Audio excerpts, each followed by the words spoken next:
எல்லோருக்கும் வணக்கம். இன்னைக்கு நம்ம என்ன வீடியோ பார்க்க போறோம்னா, சாதாரண மக்களும் ஒரு அடிப்படையான ஒரு சட்டத்தை எல்லாருமே தெரிஞ்சு வச்சிருக்கோம்.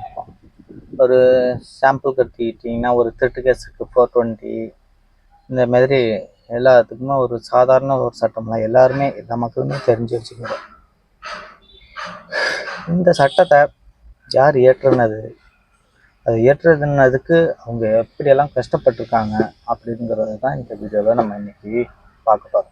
1947 சுதந்திரம் அடைஞ்ச இந்தியாவில் பிரிட்டிஷ்காரவங்களோட சட்டம் நமக்கு வேண்டாம், நமக்கான சட்டத்தை நம்மளே ஏற்றி அதை பின்பற்றிக்கலாம் அப்படின்ட்டு பண்டிதர் ஜவஹர்லால் நேரு தலைமையிலான அரசு முடிவெடுத்து அதுக்கான அமைச்சரவையில் சட்டம் ஏற்றத்துக்கான டாக்டர் அம்பேத்கரை சட்டம் ஏற்றுறதுக்கு பரிந்துரை செஞ்சதன் பேரில் டாக்டர் அம்பேத்கர் அவர்களும் நிறைய சட்டத்தை இயற்றி அதை நேரு தலைமையிலான அமைச்சரவையை ஒப்புதலுக்கு அனுப்பும்போது நிறைய அந்த சட்டத்தினால பிரச்சனைகள் நிறைய ஏற்பட்டது. நேரு அமைச்சரவையில் இருந்த சில முக்கிய அமைச்சர்கள்னாலே அந்த சட்டம் எல்லாமே எதிர்க்கப்பட்டது மட்டும் இல்லாமல் இந்த சட்டம் இயற்றவே மாட்டோம் அப்படின்ட்டு எல்லா முக்கிய அமைச்சர்கள் எல்லாருமே கைவிரிச்சிட்டாங்க.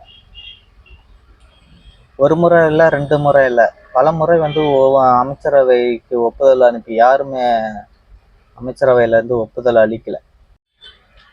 இதனால் ஆத்திரமடைஞ்ச அம்பேத்கர் அவர்கள் ஒரு கட்டத்துக்கு மேலே இந்த சட்டமே வேண்டாம் அப்படின்ட்டு அமைச்சரவையும் ரிசைன் பண்ணிட்டு போயிட்டார். அதன் பிறகு ஜவஹர்லால் நேருவோட பெரும் முயற்சியினாலையும் அப்போதைய அமைச்சரவையில் இருந்த முக்கிய தலைவர்களாலையும் இந்த எதிர்த்த தலைவர்களோட பேசி ஒத்துக்க வச்சு இந்த சட்டத்தை ஏற்றுனாங்க. 1950 ஜனவரி மாதம் இந்த சட்டத்தை ஏற்றி எல்லாருக்கும் எல்லாமே கிடைக்கணும், எல்லா மக்களுக்கும் சட்டம் ஒன்று தான்ட்டு சட்டத்தை ஏற்றி இந்திய அரசியலமைப்பு சட்டத்தை உருவாக்கி எல்லா மக்களும் பின்பற்றிட்டு இன்னைக்கு வரோம்.